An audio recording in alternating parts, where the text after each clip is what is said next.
வணக்கம் நேர்களே. பி குருஸ் தமிழ் சேனலுக்கு உங்களை நான் வரவேற்கிறேன். நான் சேதுராமன்.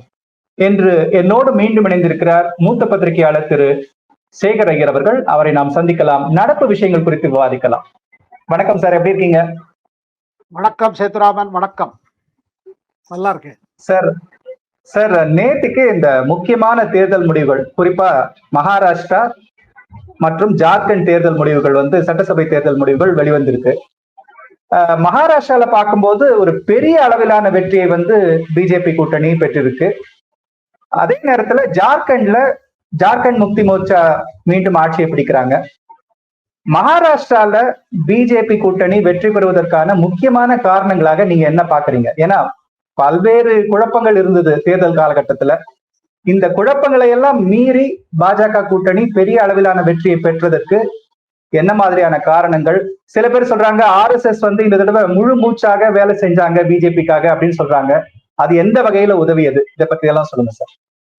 கரெக்ட் சேத்ராமன். மகாராஷ்டிரால நடந்த தேர்தல், அதுக்கு பிறகு வந்த ரிசல்ட்ஸ் எல்லாம் பார்த்தீங்கன்னா எதிர்கட்சிக்கு ஒரு பெரிய அதிர்ச்சி. அண்ட் பொதுவாகவே எல்லாரும் எதிர்பார்த்தது என்னன்னா, இது அட்வான்டேஜ் மகாயுத்தின்னு எல்லாரும் சொல்லிட்டு இருந்தாங்க.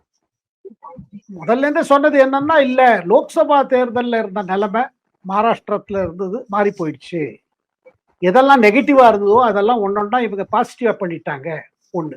இரண்டாவது, லோக்சபா தேர்தலில் பார்த்தீங்கன்னா மெயினா இஷ்யூ என்னன்னா, உத்தவ் தாக்கரேக்கு எதிர்த்து ஏக்நாத் ஷிண்டே நடத்தின போர்க்கொடியை காமிச்சு அந்த கட்சியை உடைச்சு, இந்த கட்சி சிம்பல் அவர்கிட்ட பிடுங்கி ஏக்நாத் ஷிண்டேவை முதல்வராக்கி அதை பண்ணினதுல பிஜேபி ஒரு பெரிய துரோகம் செஞ்சிருச்சு.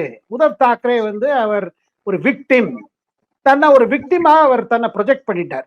அதே போல ஒரு வருடம், அது நடந்தது ஜூலை 2022. அதே போல ஒரு வருடம் பிறகு சரத்பவாருக்கு, அவர் ஒரு பெரிய மராட்டா தலைவர், அவருக்கு எதிர்த்து அஜித் பவாரை தூண்டி விட்டு கட்சியை உடைச்சு அவர்கிட்ட இருந்து கட்சியோட சின்னம், கட்சி பேரு எல்லாத்தையும் புடுங்கி இவர் வெளியில இங்க பிஜேபியோட சேர்ந்துட்டாரு. அதனால இது மக்கள் மத்தியில இவர்களுக்கு, அதாவது உத்தவ் தாக்கரேக்கும் சரி சரத்பவாருக்கும் ஒரு மக்கள் மத்தியில ஒரு அனுதாபம் இருக்குது, பரிதாபமா பாக்குறாங்க, மக்களுக்கு கோபம் இருக்கிறது. அதனால்தான் இந்த மாதிரி ஓட்டு சொன்னாங்க. அதுல பல அளவுக்கு அதுல உண்மை இருக்குது. அதை தவிர்த்து இன்னொரு மேட்டர் என்ன, ரொம்ப இம்பார்ட்டன்ட் மேட்டர் என்னன்னா, மோடி பெரிய அளவுல 3ஆம் முறை பிரதமர் வந்துட்டாருன்னா இந்த இட ஒதுக்கீடுல ஒழிஞ்சு போயிடும். பிஜேபி இது பண்ணிடுவாங்க, இட ஒதுக்கீடை எடுத்துருவாங்க அப்படின்னு ஒரு பிரச்சாரம். அந்த பிரச்சாரம் பாருங்க, அது ரொம்ப தீவிரமா இருந்தது. அது அவ்வளவு தீவிரமா போச்சு. தலித் சமுதாயத்துல அது ஒரு பெரிய இம்பாக்ட் இருக்குங்கிறத இவங்க புதிச்சுக்கவே.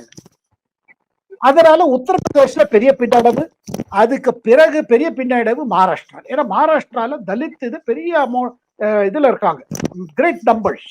ஸோ அது ரெண்டு பார்த்தீங்கன்னா ஒரு பெரிய இம்பாக்ட் ஆச்சு. அதனால இவங்க என்ன பண்ணாங்க, முதல்ல இருந்தே இது ரெண்டு பேர் காரணமாச்சு. மூணாவது இது என்ன ஆச்சுன்னா, அதாவது பிஜேபி பல இடங்கள்ல நின்றாங்க. 27 இடங்கள்ல நின்று அவங்களுக்கு 9 இடம் தான் கிடைச்சிச்சு. சோ அப்ப டோட்டல் எல்லாம் பார்க்கும் பொழுது அவங்க 31, இவங்க டோட்டல் 17 மகாயுத்தி. அப்போ என்ன தோணுச்சுன்னா, இது இந்த சிம்பத்தி ஃபேக்டரு, அப்புறம் விவசாயிகள் படும் பாடு, அது காட்டனா இருக்கட்டும், இல்ல சோயாவா இருக்கட்டும், இல்ல வெங்காயம், ஆனியன் ஃபார்மர்ஸ், இவங்களுக்கு பிரச்சனை இருக்குது, மார்க்கெட்டிங் பிரச்சனை இருக்குது. இது பல, அதாவது மராத்வாடா, விதர்பா. அண்ட் பெரும்பாலும் எதிர்கட்சிகள், அதாவது மகா விகாஸ் அகாடியோட பேஸ் என்னன்னா மராட்டா, இரண்டாவது தலித், மூன்றாவது முஸ்லிம்ஸ். இந்த காம்பினேஷன் தான் அவங்களுக்கு ஒர்க் பண்ணிட்டு உங்களுக்கு பாராளுமன்ற தேர்தல்ல. அதனால இவங்க என்ன முடிவு பண்ணாங்க, சரி ஏதாவது ஒரு கேம் சேஞ்சர் கொண்டு வரணும். அந்த கேம் சேஞ்சர் என்ன, அதுதான் இந்த லாட்லி பஹன் யோஜனான்னு ஒரு திட்டம். மகளிர்களுக்கு மாதம் 1500 ரூபாய் அவங்க பேங்க் அக்கௌண்ட்ல போடுற மாதிரி அந்த திட்டம் பாருங்க. அது அனௌன்ஸ் பண்ணாங்க ஜூலை மாதத்துல. அனௌன்ஸ் பண்ண பிறகு உடனடியா பாருங்க என்ன ஆச்சுன்னா, எதிர்கட்சிகள் அதை அப்போஸ் பண்ணாங்க. அங்கதான் விஷயம் இருக்குது. இதே எதிர்கட்சிகள் காங்கிரஸ் இந்த மாதிரி சொல்லிதான் கர்நாடகா ஜெயிச்சாங்க. இமாச்சல்ல ஜெயிச்சாங்க, தெலங்கானால ஜெயிச்சாங்க. பிஜேபி உள்பட இருக்கிற ஒரு மகாயுதி அரசு இதை கொண்டு வந்தாங்க, அதை எதிர்த்தாங்க. இல்ல இல்ல இதெல்லாம் எதுக்கு பணம் செலவழிக்கிறீங்க, கர்நாடகால சரி, தெலங்கானால சரி, இமாச்சல்ல சரி, நீங்க சொல்லி ஜெயிக்கலாம். ஆனா பிஜேபி இந்த கூட்டணி எப்படி பண்றாங்க, பணமே இல்லாத போது எப்படி பண்றாங்க, எக்கச்சக்கமா செலவாகணும், அப்போஸ் பண்ணாங்க. அப்போஸ் எப்படி பண்ணாங்க, கோர்ட்ல வேற போய் இதை தடுக்கிறதுக்கான வழி பண்ணாங்க இவங்க காங்கிரஸ் கட்சி தரப்புல இருந்து. அதனால என்ன ஆச்சு பாத்தீங்கன்னா, மக்கள் மத்தியில யாரோ கொடுக்கணும்னு பாக்குறான், இன்னும் தடுக்கிறான். அதுவே முதல்.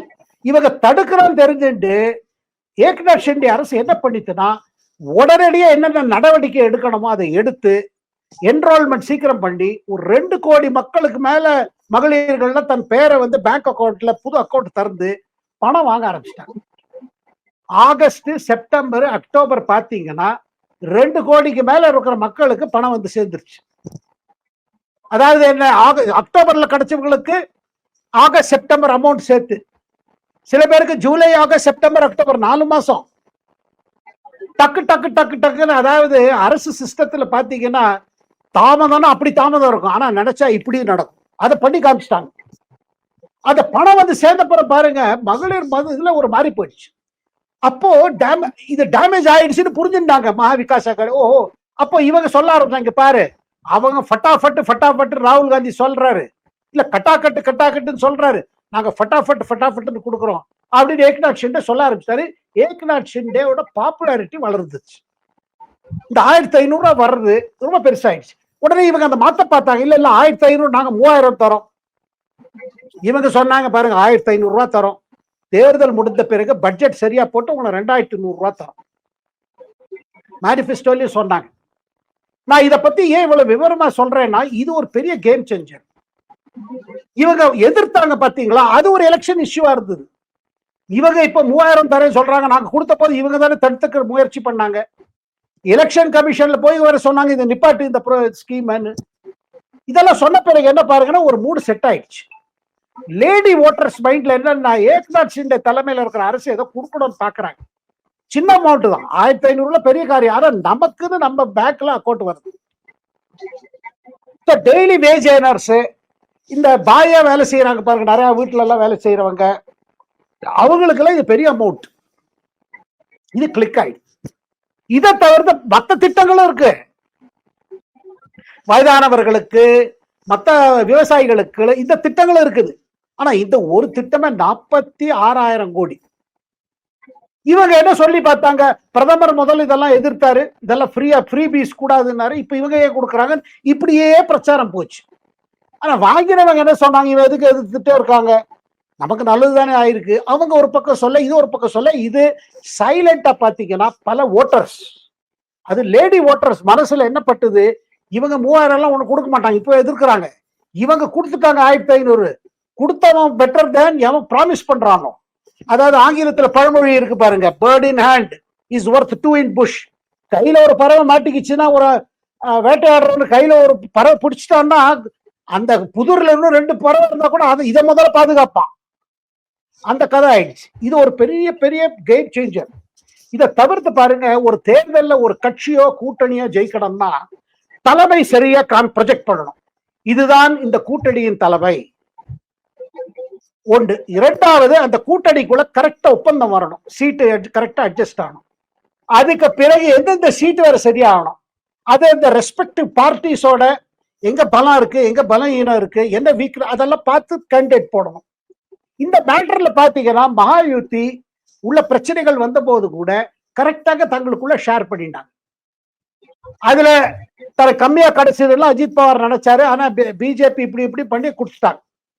அதுல நீங்க பாருங்க, பிஜேபி 149 இடத்துல நின்னாங்க.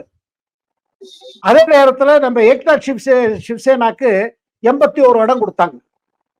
அப்புறம் வந்து அஜித் பவாருக்கு இப்படி 59 இடம் கொடுத்தாங்க, பாக்கி 5 மத்தவங்களுக்கு எல்லாம் கொடுத்தாங்க. இது இந்த பக்கம் ஆயிடுச்சு. அந்த பக்கம் பாருங்க, எடுத்த உடனே தாராரு. என்ன தாராரு, ஃபர்ஸ்ட் தாராரு என்னன்னா, உத்தவ் தாக்கரே ராகுல் காந்தி சொன்னாரு, என்ன சிஎம் ப்ரொஜெக்ட் பண்ணு, என் மேல இருக்கிற அனுதாபம் தான் போன தடவை லோக்சபா இவ்வளவு சீட்டு எல்லாருக்கும் வந்துச்சு, எனக்கு கொடுங்க, அப்பதான் உங்களுக்கு ஆகும். ஆனா ராகுல் காந்தி மறுத்துட்டார். அவர் சொன்னார், முன்னாடியில நாங்க சிஎம் ப்ரொஜெக்ட் பண்ண மாட்டோம், யாருக்கு எவ்வளவு சீட்டு வருதோ அவங்களுக்கு தான் வாய்ஸ் இருக்கும் சிஎம் போடுறது, மத்தவங்க ஒத்துண்டானார் சொல்லிட்டு காங்கிரஸ் அதிகமான இடத்துல நிற்போம். அது சொன்ன உடனே இவர் சண்டை போட ஆரம்பிச்சிட்டாரு, எங்களுக்கு அதிக சீட்டை கொடு, நீங்க 100ல நின்னா நானும் 100ல நிற்பேன். அந்த ஓவர் கான்பிடன்ஸ். லோக்சபால இவ்வளவு ஆன பிறகு இந்த மாயுத்தி என்ன பண்ண போறாங்க, நம்ம தான் பண்ண போறோம், நம்ம தான் ஜெயிக்க போறோம். அந்த ஓவர் கான்பிடன்ஸ்ல பாருங்க சரத்பவார் அதை கொஞ்சம் மேனேஜ் பண்ண பார்த்தாரு, முடியல. அதனால ஃபைனலா லிஸ்ட் வந்த போது என்ன ஆச்சு, முதல்ல 88 85 85 ஏதோ ஃபார்முலா போட்டு பார்த்தா கடைசியில அந்த சண்டை நிற்கவே இல்லை. அது பப்ளிக்கா வேற போச்சு. பிறகு ஒரு விதமா ஒரு ஃபார்முலா செட்டில் ஆச்சு. என்னன்னா 101 95 86, அதாவது காங்கிரஸ் 102, சிவசேனா நம்ம உத்தவ் தாக்கரே வந்து 95, சரத்பவார் 86. ஆனா இந்த டைம் ஆச்சு பாருங்க, டிலே ஆச்சு பாருங்க கேண்டிடேட் லிஸ்ட் ஃபைனலைஸ் பண்றது. இதுக்கு பிறகு கேண்டிடேட் செலெக்ஷன். அதுல பழையபடி காங்கிரஸ்ல ஒரே புகார், படத்தை வாங்கி டிக்கெட் கொடுக்குறாங்க, நம்ம இவர் அங்க யார் இன்சார்ஜோ அவங்க எல்லாம் பணம் பண்றாங்க, இந்த மாதிரி குற்றச்சாட்டு எப்போதும் காங்கிரஸோட டிக்கெட் டிஸ்ட்ரிபியூஷன்ல வரும். ஆனா இதே நேரத்துல அகாதி சைட்ல பாத்தீங்க, அதாவது நம்ம மாயுத்தி சைட்ல பிஜேபி சைட்ல பாத்தீங்கன்னா அவங்க சர்வே எல்லாம் பண்ணி பார்ட்டி வேற செலெக்ஷன் எல்லாம் பண்ணி ஆர்எஸ்எஸ்ல இருந்து இன்புட் எல்லாம் வாங்கி கேண்டிடேட் பெரும் அளவுக்கு கரெக்டா கொடுத்தாங்க. அது ஒண்ணு. இதற்கு பிறகு ஒரு பெரிய காரியம் என்ன ஆச்சு பாத்தீங்கன்னா, ஆர்எஸ்எஸ் வந்து பார்லிமெண்ட் தேர்தலில் அவங்க அவ்வளவு உற்சாகமா ஒண்ணு இதுக்காக அவங்க மெயின் ஆர்எஸ்எஸ் வந்து டைரக்டா கட்சிக்காக கேம்பெயின் பண்ண மாட்டாங்க. அவன் கேம்பெயின் என்ன இருக்குன்னா எல்லா குடிமகனும் போய் ஓட்டு போடணும், இரண்டாவது என்னென்ன பிரச்சனைகள் நாட்டுக்கு முன்னாடி இருக்குங்கிறத ஞாபகம் வச்சுக்கணும், அதை தான் அவங்க எஜுகேட் பண்ணுவாங்க. இந்தந்த இஷ்யூஸ் எல்லாம் இருக்கு, இது தந்த மாதிரி ஓட்டு போடணும், அது பண்ணுவாங்க. பாராளுமன்ற தேர்தலில் அது ஒரு விதமான ஒரு டிஸ்டன்ஸ் வந்துருச்சுன்னு ஒரு இம்ப்ரெஷன் வந்துருக்கு. இந்த தடவை பாத்தீங்கன்னா மகாராஷ்டிரா வந்து ஆர்எஸ்எஸ் பிறந்த இடம். இப்ப நாக்பூர்ல தான் ஆர்எஸ்எஸ் அவர் ஹெகடேவார், கேசவராவ் பலிராம் ஹெகடேவார் இங்கதான் அதை இது பண்ணார். நாக்பூர்ல தான் ஸ்தாபனம் ஆச்சு. இப்ப வந்து பாத்தீங்கன்னா அது 100 ஆண்டு கொண்டாட போறது 2025ல, 100 years of ஆர்எஸ்எஸ். அதனால இந்த தடவை அவங்க கேம்பெயின் எப்படி போச்சுன்னா, ஒரு ஜாகோ, அதாவது நீங்க இதா சஜரோ, அதாவது பி அலர்ட்டா இருங்க, இந்த முடி இதெல்லாம் தான் இஷ்யூஸ் இருக்குன்னு. இந்த மாதிரி ஒரு பக்கம் நடக்கும்போது இஸ்லாமிய தலைவர்கள் யார் சொன்னாங்களோ தெரியல, அவங்க இந்த உள்ளே மாசெல்லாம் இருக்காங்க பாருங்க, எல்லா மஸ்ஜித்ல இருக்கிற இமாமு அவங்க எல்லாம் சேர்ந்து, இந்த உள்ளே மாசம்னா ரிலீஜியஸ் லீடர்ஸ், அவங்களாம் என்ன பண்ணாங்கன்னா ஒரு லெட்டரை எழுதி, நாங்க மா விகாஸ் அகாடிக்கு எங்க சப்போர்ட் தர தயார், எங்க குரல் கொடுக்க தயார், எங்க மஸ்ஜித்ல வரும் எல்லா யார தொழுவது யார் எல்லாருக்கும் ஒரு அப்பீல் பண்றோம், மா விகாஸ் அகாடியை சப்போர்ட் பண்ணுங்க, பிஜேபியை புறக்கணிங்க, பிஜேபி ஆதரவாளர் புறக்கணிங்க, இதெல்லாம் பப்ளிக் இத மாதிரி ஒரு லெட்டர் எழுதினாங்க. அந்த லெட்டர் லீக் ஆயிடுச்சு.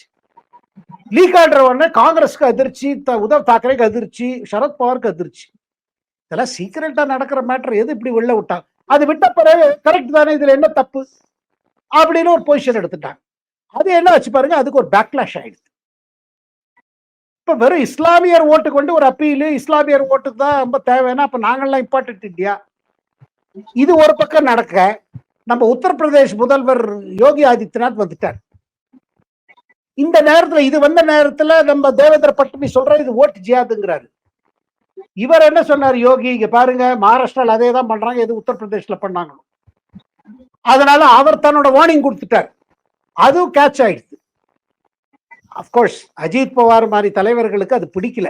ஏன்னா உங்களுக்கு மராத்வாடாவா இருக்கட்டும், இல்ல விதர்பால சில இடங்கள்ல இஸ்லாமியர் ஓட்டு பெரிய ஃபேக்டர் அவங்களுக்கும் வந்து இருந்தது. இவர் என்ன சொன்னார், இங்க பாருங்க தனியா நின்னீங்கன்னா இங்க செத்தீங்க, ஒன்னா இருங்க, தனித்தனியா போனீங்கன்னா divided you fall, united we stand.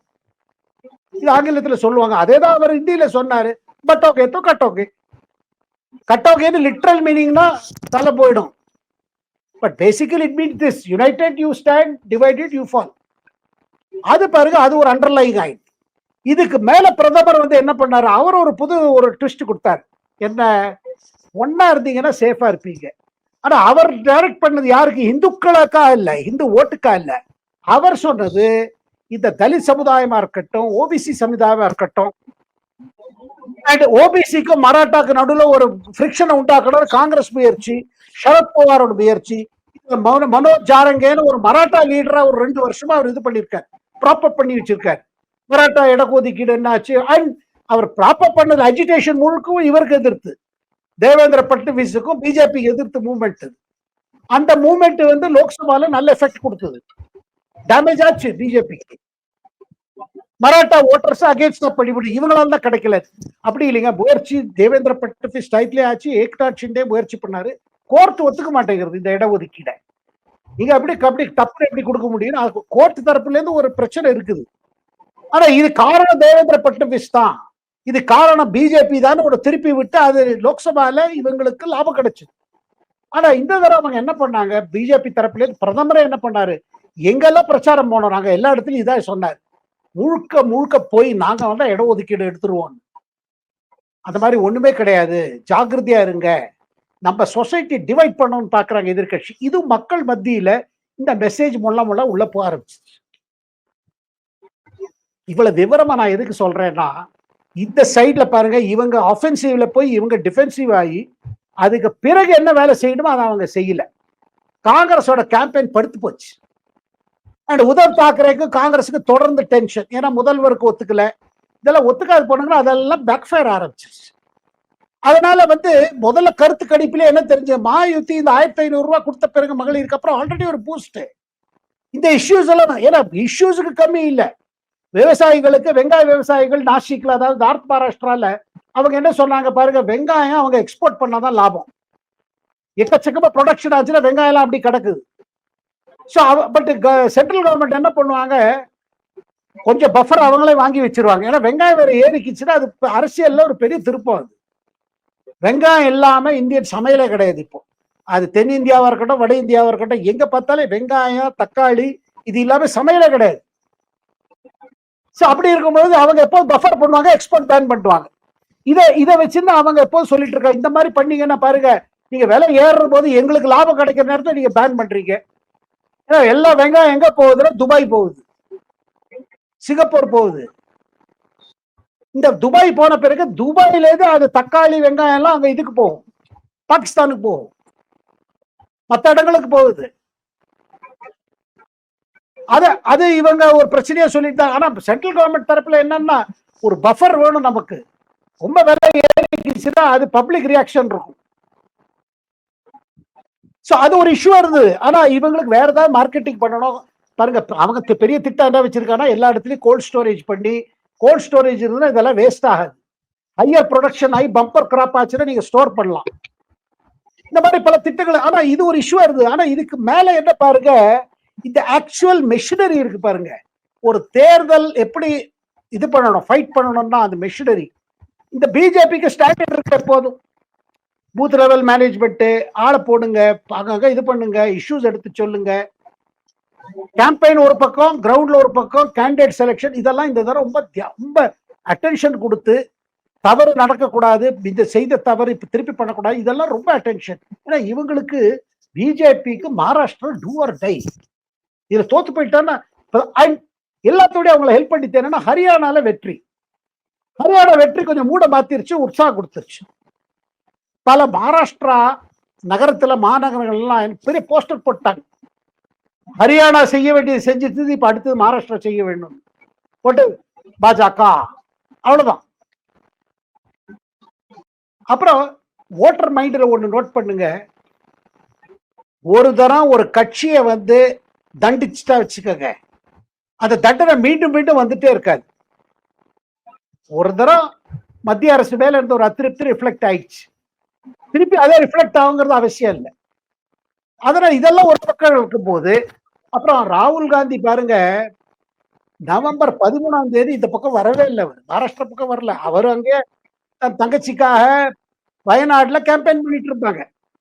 பல காங்கிரஸ் தலைவர்கள் அங்க பாருங்க, வயநாடுல என்னைக்குமே டவுட் கிடையாது, பிரியங்கா காந்தி ஏதோ பெரிய பிரச்சனை இல்லை.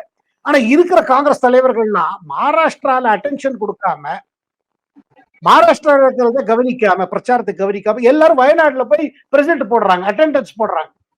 நாங்களும் பண்றோம் 5 லட்சம் ரூபாய், 5 லட்சம் இது வரணும் மார்ஜ், இது வேற நடந்திருக்குங்க. எல்லாரும் தேவையில்லாதவங்களும் அங்க போய்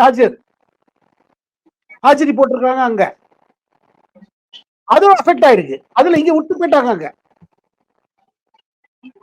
ரமேஷ் தடித்தலா கேரளத்தை சேர்ந்த காங்கிரஸ் தலைவர், அவர் தான் இங்க இன்சார்ஜ். அவர் மேலதான் அந்த குற்றச்சாட்டு. சரியா கவனிக்கல ஒண்ணு. ரெண்டாவது அவர் கொஞ்சம் கொஞ்சம் கையெல்லாம் கொஞ்சம் இதாயிருக்கு. அவர் சரியா இல்ல, சில பேரெல்லாம் கொஞ்சம் ஏதோ வாங்கி பண்ணியிருக்காரு. எந்த குற்றச்சாட்டு கேசி வேணுகோபால் மேல இருந்தோ ஹரியானால அவருக்கு வேணுங்கிற மாதிரி கொடுத்திருக்காரு. பிடித்தவங்க பிடிக்காதவங்க நண்பர்கள் அண்ட் தனக்கு பிடிச்சவங்க தனக்கு ஏதாவது செஞ்சு கொடுத்தவங்க அவங்களுக்கு எல்லாம் அப்படின்னு ஒரு குற்றச்சாட்டு. அது வேற இரிட்டேஷன் பண்ணிட்டே இருந்தது. ஸோ இதெல்லாம் பார்த்தீங்கன்னா ஓவரால பார்த்தீங்கன்னா ஒரு பக்கம் ஓவர் கான்ஃபிடன்ஸ், இன்னொரு பக்கம் நம்ம எப்படியாவது இது ஜெயிச்சணும். அண்ட் கடைசியா சொல்ல வேண்டிய ஃபேக்டர் என்னன்னா, சேதுராமன் ஏக்நாத் ஷிண்டேங்கிற ஒரு தலைவர், அவர் சாதாரணமா ஆரம்பிச்சவர், தானேங்கிற ஊர்ல வாட்ட விட்டவர். அவரோட அப்ரோச்சும் நம்ம உத்தவ் தாக்கரே அப்ரோச். உத்தவ் தாக்கரே நான் பால் தாக்கரே மகன், சிவசேனாவோடது என்னோட சொத்து, அந்த மாதிரி அப்ரோச். இவர் அப்படி இல்லை. சேனால குப்பை கொட்டிட்டு மேல ஒரு தலைவரா வந்தவர். அவரோட அப்ரோச் என்னன்னா எல்லாம் அட்ஜஸ்ட் பண்ணுவாரு. எல்லாரும் சொல்றாங்க அவர் ஆட்டோ விடும்போது கூட ஒரு ஆட்டோல பின்னாடி 3 பேர் தான் உட்காந்து வச்சுட்டு போக முடியும்னா அவர் கடைசி இந்த ஆபீஸ் கோயில சரி சரி ஏறுங்க பரவாயில்ல போலீஸ்காரனை பார்த்துக்கலாம் அப்படி கொண்டு போறான். மக்கள் விஷயத்தை புரிஞ்சுப்பாரு. ஆட்டோ இல்லைன்னா வச்சுங்க யாரோ ஒருத்தர இல்லை ஏற்ற முடியாதுன்னு சொல்ல, சரி ஏறிக்க கொஞ்சம் தூரம் போலாம் வா அப்படி அந்த மாதிரி அட்ஜஸ்ட் பண்ணி ஓட்ட வர்றாரு. அவரோட பர்சனாலிட்டி இருப்பாருங்க, அது மக்களுக்கு பிடிச்சு போச்சு. இந்த 2.5 வருஷம் முதல்வராக இருந்து அவர் வீட்டுக்கு எப்ப வேணா போலாங்க. 3 மணி 3 காத்தால அப்பாயின்மெண்ட் 3:40 இருந்து ஆரம்பிச்சிடும். அதே மாதிரிதான் நம்ம அஜித் பவார் அவர் பாருங்க, ராத்திரி 1 மணி வரை சந்திச்ச அப்புறம் காத்தால 5 மணிக்கு வந்து உட்காந்துருவாரு குளிச்சுட்டு. அப்பாயின்மெண்ட் சரி பார்க்க வரட்டும் மக்கள் வரட்டும். இந்த பப்ளிக் கான்டாக்ட் இருக்கு பாருங்க, அது உத்தவ் தாக்கரேட்ட கிடையாது, சரத்பவார்ட்ட உண்டு. சரத்பவார் அந்த மாதிரிதான் வளர்ந்தாரு. சரத்பவாரோட அரசியல் வளர்ச்சி இது மாதிரிதான். அதனால மக்களுக்கு என்ன தோணித்துனா, ஒரு பக்கம் இன்அக்சசிபிள் உத்தவ் தாக்கரே, ஒரே இது ஒரு மேதாவி, தங்கிட்ட அப்படியே ஒரு ஏர் உண்டு. இந்த பக்கம் இவர் மக்கள் வரட்டும் என்னால முடிஞ்சது பண்ணலாம். அப்புறம் பாம்பே தானே பெல்ட்ல இருந்து வந்தவங்க மக்களோட இதை புரிச்சுப்பாங்க. ஜனத்தொகை அவ்வளவு இருக்குது, பிரச்சனைகள் அவ்வளவு இருக்குது, வீடு பிரச்சனை, குடிநீர் பிரச்சனை, போக்குவரத்து பிரச்சனை, இது ஒரு பக்கம். 3வது விஷயம் என்ன பண்ணாருன்னா ஏக்நாத் ஷிண்டே, இன்ஃப்ராஸ்ட்ரக்சர். பாம்பேல எங்க பார்த்தாலும் தெருல எல்லாம் ஒரே பள்ளமா இருக்கும். எல்லா ஊர்லயும் இருக்கு, சென்னையிலயும் இருக்குது, தில்லியிலும் இருக்குது.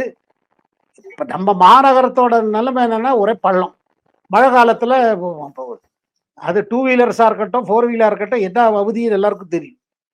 இவர் என்ன பண்ணாரு, பாம்பேல இருக்கிற எல்லா மெயின் தரோஃபேர்ல இருக்கிற எல்லா பள்ளங்களுக்கு இதெல்லாம் எல்லாத்தையும் மூடிட்டுலாம். அந்த மாதிரி பல விதத்தை தன்னை ஒரு இன்ஃப்ராஸ்ட்ரக்சர்ல ரொம்ப முன்னாடி போனான்.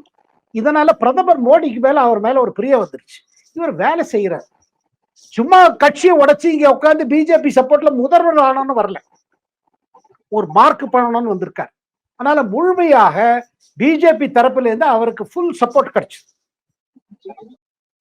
சோ இது ரெண்டுத்தையும் நீங்க கம்பேர் பண்ணும் பொழுது நம்ம எல்லாரும் எதிர்பார்த்தது என்னன்னா மாயுதிக்கு வந்துருவாங்க, 145 கிராஸ் பண்ணிடுவாங்க சொன்னோம். ஆனா நம்மளே எதிர்பார்க்கல. என்னன்னா மக்கள் ஒரு கிரவுண்ட் ஸ்வெல் ஒன்று இருக்கு பாருங்க, எது தெரியாது, அந்த கிரவுண்ட் ஸ்வெல் ஆயிருக்கு. ஆனா இந்த தேர்தலோட முடிவை ஒத்துக்க முடியாத ஒரு நிலைமையில இருக்காரு உத்தவ் தாக்கரே. சரி, இந்த அவரை கெடுத்தது அந்த சஞ்சய் ரவுத்துங்கிறவர் அவரை கெடுத்துட்டாரு. அனாவசியமா சண்டை, அனாவசியமா விவாதம். பாருங்க, கங்கனா ரனௌத் ஆக்ட்ரஸ், நடிகை, அவ பிஜேபியில சேர்ந்தா. அவளுக்கு அவர் பிஜேபியில சேர்றதுக்கு முன்னாடி அவ ஏதோ கமெண்ட் பண்ணாங்க, சோசியல் மீடியால போட்டான்னு சொல்லி அவர் வீடு இடிக்க போனாங்க. இப்ப வீடு இடிச்ச போது அவ என்ன சொன்னா, வீடை இடிக்கிற உனக்கு அவ்வளவு கமெண்ட் வருது, ஒரு நாளைக்கு உன் வீடு இடியுன்னாங்க. இப்ப இன்னொரு வீடியோ போட்டிருக்காங்க, உன்னோட கமெண்ட்ல நீ முதல்வர் இருந்து என் வீட்டை இடிச்ச, இன்னைக்கு ஆணவம் பாரு ஒன்னே இடிச்சிருச்சு அப்படிங்கிறான். அது இப்ப வைரல் ஆயிட்டு இருக்கு. சேத்ராபன் சார், இப்போ ஏக்நாத் ஷிண்டே மீண்டும் முதல்வராக அமர்வதற்கு வாய்ப்பு இருக்கா சார்? என்ன கேட்டீங்கன்னா 99% அவரை தான் திருப்பி கொண்டுருவாங்க. காரணம் என்னன்னா, ஒண்ணு இந்த ஏக்நாத் ஷிண்டே, தேவேந்திர பட்னவிஸ், அஜித் பவார் இந்த காம்பினேஷன் ஒர்க் ஆயிருக்கு. மகாராஷ்டிரால பல வேலைகள் காத்துட்டு இருக்கு. ஒண்ணு அரசு சைட்ல இருந்து, இன்னொன்னு அரசியல் சேலஞ்சஸ் இருக்கு. என்ன, இப்ப கார்பரேஷன் எலெக்ஷன்லாம் நடக்கிறதுக்கு இருக்கு. அது பிரஹன் மும்பை கார்பரேஷனா இருக்கட்டும், பூனா முனிசிபல் கார்பரேஷனா இருக்கட்டும், நாசிக்கா இருக்கட்டும், நாக்பூர், அவுரங்காபாத் பல மாநகரங்கள்ல இப்ப அடுத்தது அதுக்கு அடுத்த கட்டத்துல அதெல்லாம் நடக்கும். இந்த சூடோட சூட அதெல்லாம் வைப்பாங்க. அதுக்கு இந்த காம்பினேஷன் சரியா இருக்கணும், இந்த ஃபேஸ் இருக்கணும். அதனால தேவேந்திர பட்னவிஸோட பெரிய கான்ட்ரிபியூஷன் இருந்தா கூட இந்த ஜாதி அளவில் இருக்கிற ஒரு சோஷியல் காம்பினேஷன்ஸ் இருக்கு பாருங்க, சமூக ரீதியா சில கால்குலேஷன்ஸ் அண்ட் காம்பினேஷன்ஸ், அதுல பாத்தீங்கன்னா ஏக்நாத் ஷிண்டேவை தொடர்வதில் தான் பிஜேபிக்கு லாபம் இருக்கு. பிஜேபிக்கு அதிகமா சீட்டு வந்திருக்கு, நல்ல ஹிட் ரேட், நல்ல ஸ்ட்ரைக் ரேட். ஆனா அதே நேரத்துல இந்த தற்சமயம் இதை டிஸ்டர்ப் பண்ண விரும்ப மாட்டாங்க எனக்குப்படுது. சார், ஜார்க்கண்ட்ல பாத்தீங்கன்னா பாஜக வந்து பெரிய அளவிலான வெற்றியை பெறும் சொல்லிட்டு இருந்தாங்க எக்ஸிட் போல்லாம் கூட. ஆனா இப்ப நடந்தது என்னன்னா, ஜேஎம் வந்து திரும்ப ஜெயிச்சிட்டாங்க. சிபு சோரன் மகனான ஹேமந்த் சோரன் மீதான நடவடிக்கையே பாஜக முன்னெடுத்ததுதான் இதற்கு காரணம். அது வந்து ட்ரைபல் பீப்புள் மத்தியில ஒரு அதிருப்தியை உருவாக்கி இருக்கு அப்படின்னு சொல்றாங்க. இது உண்மையா சார்? இது கரெக்டுங்க. எதெல்லாம் இப்ப நம்ம பாசிட்டிவ், எதெல்லாம் பிளஸ்ன்னு சொன்னோமோ மகாராஷ்டிரா பொறுத்த மட்டும் அது எல்லாமே அங்க மைனஸா இருந்தது பிஜேபி. என்ன, 2019 தேர்தலில் இருந்து இந்த பிரச்சனைகள் இருந்தது பாருங்க. அந்த 2014 பிரச்சனைகள் என்ன, ஒண்ணு 2014 இருந்து 19 வரை ரகுவர் தாஸ், அவர் ட்ரைபல் இல்ல, பழங்குடியினர், ஓபிசி அவங்க சிஎம் பண்ணாங்க. அது எதுக்கு பண்ணாங்கன்னா பிஜேபியில என்ன ஒரு சில சமயம் பாசிட்டிவ், சில சமயம் நெகட்டிவ், என்னன்னா எல்லாம் எக்ஸ்பெரிமெண்ட் பண்ணுவாங்க. இதுல நான் இன்னொரு சொல்ல விரும்புறேன், என்ன சேத்ராமன், ஜார்க்கண்ட் அண்ட் சத்தீஸ்கடுங்கிறது 2 மாநிலங்கள் எங்க அதிகமாக இந்த ஷெட்யூல் ட்ரைப்ஸ் இருக்காங்க, பழங்குடியினர் இருக்காங்க. அதுல வந்து சத்தீஸ்கட்ல ட்ரைபல்ஸ் அதிகமா இருக்காங்க ஜார்க்கண்டை விட. ஆனா அங்க இருக்கிற சோஷியல் சிச்சுவேஷன் அப்படி இருக்குது. ஒரு நான் ட்ரைபல் சிஎம் நீங்க போடலாம் சத்தீஸ்கட்ல. இப்ப பாருங்க, ரமன் சிங் 15 வருஷம் இருந்தாரு, டாக்டர் ரமன் சிங் பிஜேபி தரப்புல. அதுக்கு பிறகு பூபேஷ் பாகேல். இப்ப வந்திருக்கிறவர் வந்து சிங் தேவ்ங்கிறவர், அவர் ட்ரைபல். இதுக்கு முன்னாடி அஜித் ஜோகி தன்னை ட்ரைபல் சொல்லிட்டு இருந்தாரு கொஞ்ச நாள் சிஎம்.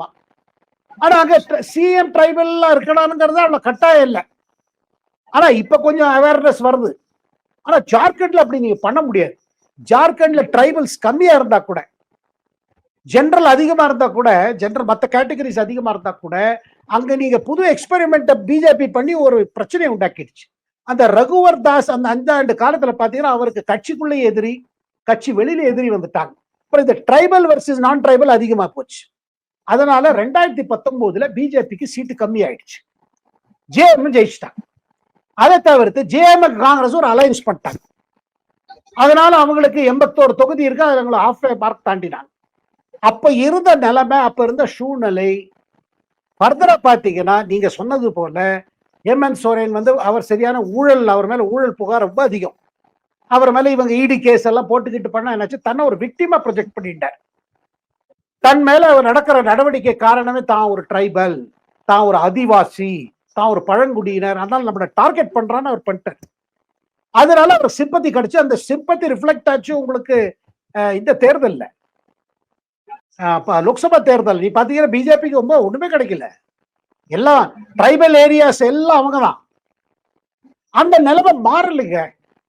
இவங்க ஏதோ சொல்லி அங்க பாருங்க என்ன காம்பினேஷன்னா, காங்கிரஸ் ஜேஎம்எம் அலையன்ஸோட பின்னாடி பாருங்க, ஜார்க்கண்ட் முக்தி மோர்ச்சா பெரும்பாலும் ஆதிவாசி சப்போர்ட் பேஸ், காங்கிரஸ் வந்து Muslim support base, Dalit support base. இந்த 2 பேர் காம்பினேஷன் ஆகுதுன்னா ட்ரைபல் பிளஸ் முஸ்லிம்ஸ்ங்கிறது ஒரு பெரிய பவர்ஃபுல் காம்பினேஷன். பிஜேபி தரப்புல இருந்து ஒரு புது இஷ்யூ கொண்டு வந்தாங்க. என்ன இஷ்யூ? இதாவது பங்களாதேஷ்ல இருந்து பல பேர் மேற்கு வங்காளம் வழியாகவும் பீகார் வழியாகவும் உள்ள வந்துடுறாங்க.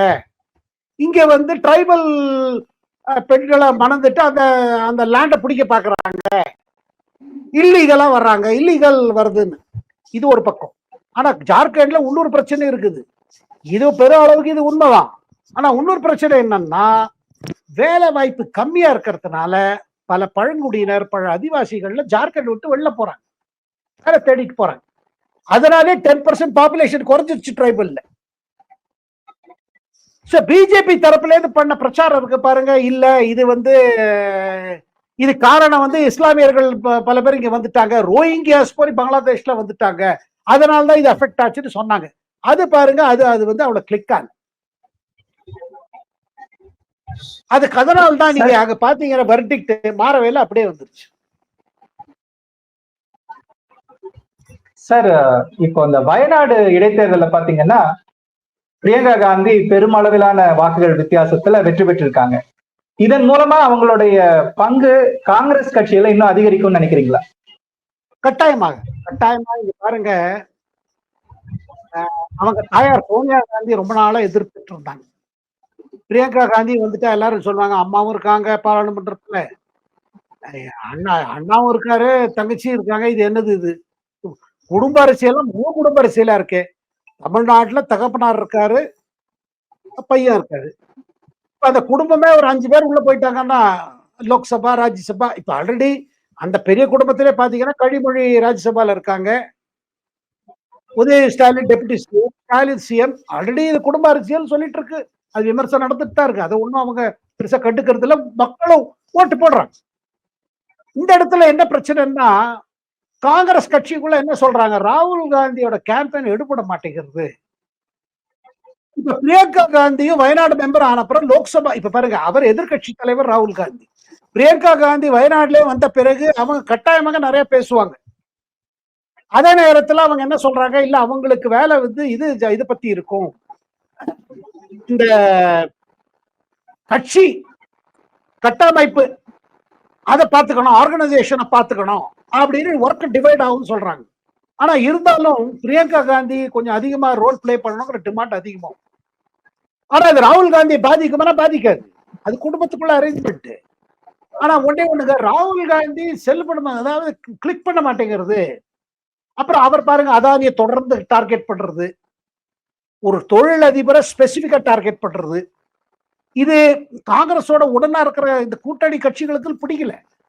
இப்ப பாருங்க, அந்த யுஎஸ்ல ஒரு போட்ட கேஸ் வச்சுன்னு அவர் என்ன பண்ணிட்டாரு, தமிழ்நாட்டில் இருக்கிற எது ஆட்சியில் இருந்தவங்களோ அவங்க 2022, 24, இல்ல 21, 24 படத்தை வாங்கினாங்க. ஒய்எஸ்ஆர் காங்கிரஸோட தலைவர் முதல்வர் ஜெகன்மோகன் ரெட்டி பணத்தை வாங்கினாரு. இந்த மாதிரி ஒரு குற்றச்சாட்டு வருது.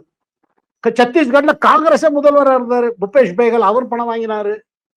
இந்த மாதிரி ஒரு குற்றச்சாட்டு வரும் பொழுது ராகுல் காந்தி என்ன சொல்ற போது அவங்கள பிடிக்கிறார்.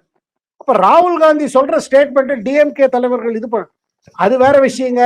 செந்தில் பாலாஜி சரி மத்தவங்க எல்லாம் அதை டைவர்ட் பண்ண பார்த்தாங்க. இல்ல இல்ல, இது ஜெயலலிதா டைட்டில் தான் அதானி.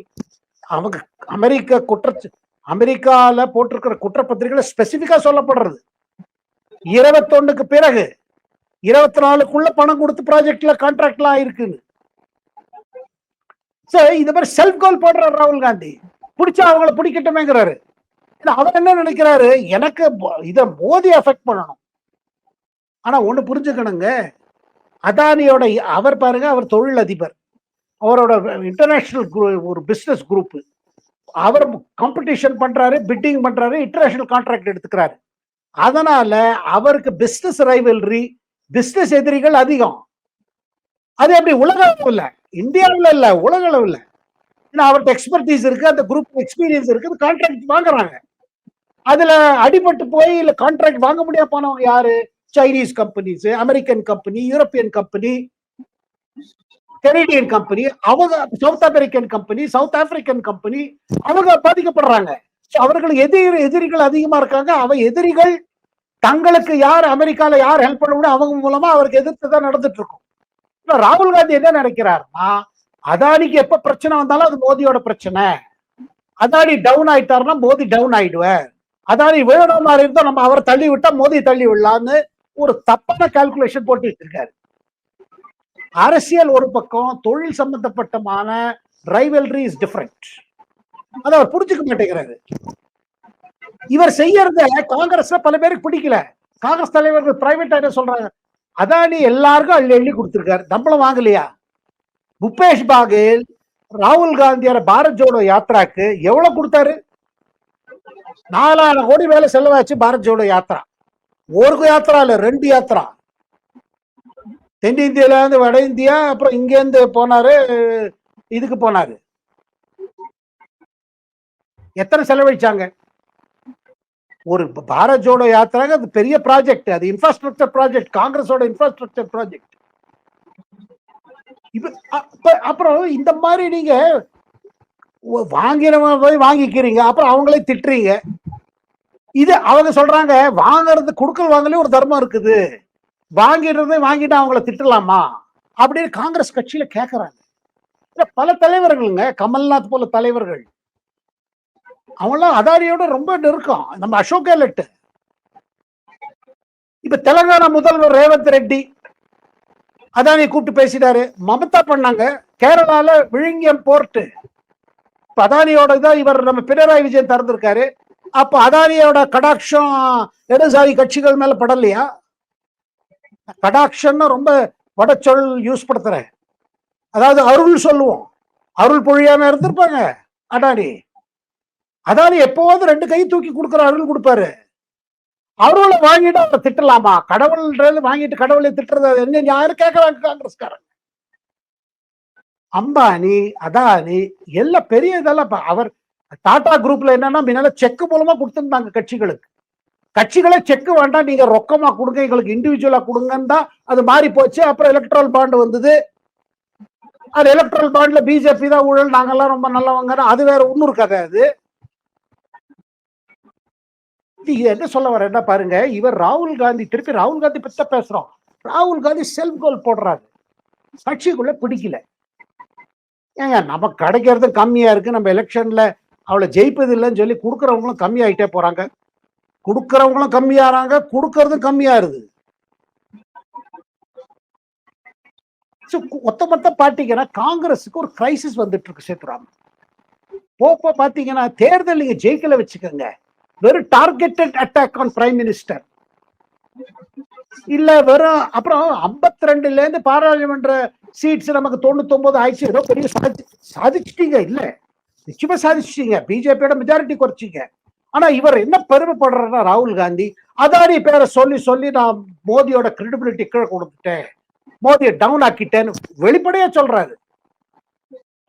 பட் மகாராஷ்டிரா தேர்தல் என்ன சொல்றது, மோதிக்கு ஒண்ணு குறையில.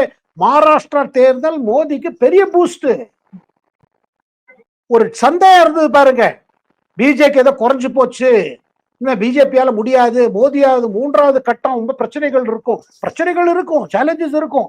ஆனா அரசியல ஒரு பெரிய சேலஞ்ச் கிடையாது, அது நிரூபிச்சிருச்சு.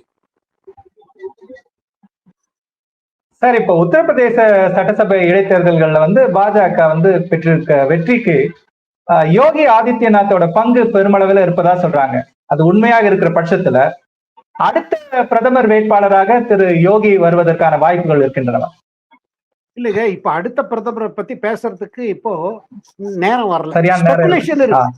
ஏன்னா ஸ்பெகுலேஷன் இருக்கிறது, அமித்ஷாவா யோகியா, அது பாருங்க, அதுக்கு டைம் இருக்குது. ஏன்னா பாருங்க, இப்போ உத்தரப்பிரதேசத்துல திருப்பி தேர்தல் எப்போ 2027 வரை யோகியை வச்சுட்டு அங்க பல காரியங்களை சாதிப்பாங்க. இப்ப நீங்க இந்த இடைக்கால தேர்தல்ல பாருங்க, 9 இடத்துல நடந்துச்சு, அதுல 7 இடங்கள் வந்துருச்சு, 2 தான் சமாஜ்வாதி பார்ட்டிக்கு போயிருக்கு. இப்ப கூட என்ன சொல்லிட்டு இருந்தாங்கன்னா, யோகிக்கு எதிர்த்து பிஜேபி காரங்களை வெடி வைப்பாங்க, இந்த 7 ஜெயிக்காது, இன்னும் கம்மியா போயிடும் பாருங்க, இப்படிதான் அவங்க யோகியை கவுக்கணும் இருக்காங்கன்னு வந்தது ரிப்போர்ட்ஸ். இப்ப தேர்தல்ல பாத்தீங்கன்னா காட்சிடுச்சு, அந்த மாதிரி ஒண்ணு கிடையாது. யோகி ரிமைன்ஸ் அன்சாலஞ்ச். யோகி மேல உள்ள மக்களோட நம்பிக்கை குறையல, அது ஒரு பக்கம். இன்னொரு பக்கம் பாத்தீங்கன்னா டெஃபினெட்லி அவரோட பாப்புலாரிட்டி இருக்குது. மகாராஷ்டிராலே பாருங்க, மோடிக்கு பிறகு, அமித்ஷாக்கு பிறகு, இன்ஃபேக்ட் அமித்ஷாவோட அதிகமா சொல்றேன், கட்சிக்காரங்க கேட்டது அதிகமா யாருன்னா யோகி தான். அவரே கேம்பெயின் பண்ணிட்டோம், நட்டா எல்லாம் வேண்டான்ட்டாங்க. பிஜேபி இப்ப இருக்கிற தேசிய தலைவர் ஜேபி நட்டா எல்லாம் வேண்டாங்க, போருங்க, அவர் இனிவே அவர் காலம் முடிஞ்சிருச்சு, புது தலைவர் வரப்ப வேண்டாங்கட்டாங்க. அமித்ஷா யோகி அனுப்புங்க. அமித்ஷாவோட அதிகமா நான் சொல்றேன் டிமாண்ட் இவருக்கு இருந்தது.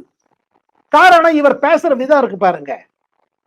நம்ம தமிழ்ல சொல்லுவாங்களே, வெட்டு ஒன்று ஆனா பல துண்டு துண்டு. ரெண்டு. 2 இல்ல, பல துண்டு. பல துண்டு. சார் கடைசியா ஒரு கேள்வி. இந்த மகாராஷ்டிரா வெற்றி மூலமா பாஜக, குறிப்பா தமிழ்நாட்டு பாஜக என்ன மாதிரியான பாடத்தை கத்துக்கணும்னு நீங்க நினைக்கிறீங்க? உழைப்புக்கு வேற ஆல்டர்னேட்டிவ் இல்லைங்க. அண்ட் விடாத உழைப்பு. நீங்க பிரேக் எடுத்துக்கூடாது. சரி, ஒரு தேர்தலில் நம்ம கிடைக்கலன்னு சொல்லி ஒரு டிசப்பாயின்மெண்ட்ல இருக்காங்க தமிழ்நாடு பிஜேபி லீடர்ஸ். அது எந்த காரணம் தெரியாது. இவரும் நம்ம அண்ணாமலையும் கிளம்பி போயிட்டார், 3 மாசம் படிக்க போயிட்டார். அரசியல்வாதிகள் படிக்க போறது அமெரிக்காவிலயோ இங்கிலாந்துலயோ புரிஞ்சுப்பாங்க. நம்ம நாட்டுல என்னையா இது ஒரு வயசா படிக்க போறதுக்கு, ஷார்ட் டேர்ம் கோர்ஸ் பண்றது. மேபி அவர் அங்க படித்து வந்த பிறகு அங்க பல விஷயங்கள் இருக்கும், கவர்னன்ஸ் பத்தி அதெல்லாம் இருக்கலாம், இல்லைன்னு சொல்லல. ஆனா எல்லாத்துக்கும் ஒரு டைம் இருக்குது இல்ல.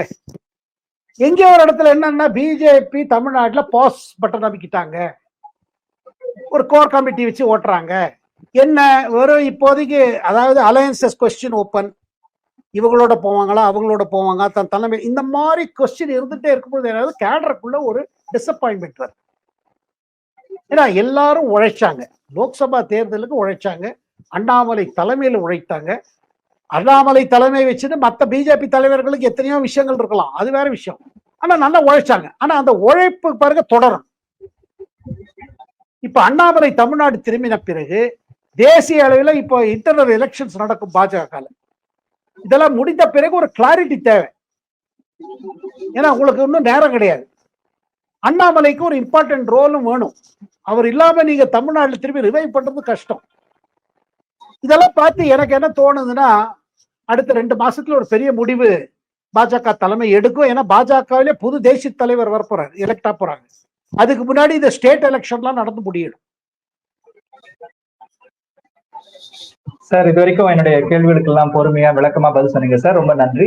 நேர்களே, இந்த வீடியோ உங்களுக்கு பிடித்திருந்தால் லைக் பண்ணுங்கள், ஷேர் பண்ணுங்கள், மறக்காமல் டி குரு தமிழ் சேனலை சப்ஸ்கிரைப் செய்யுங்கள். நன்றி, வணக்கம். Thank you very much sir. வணக்கம்.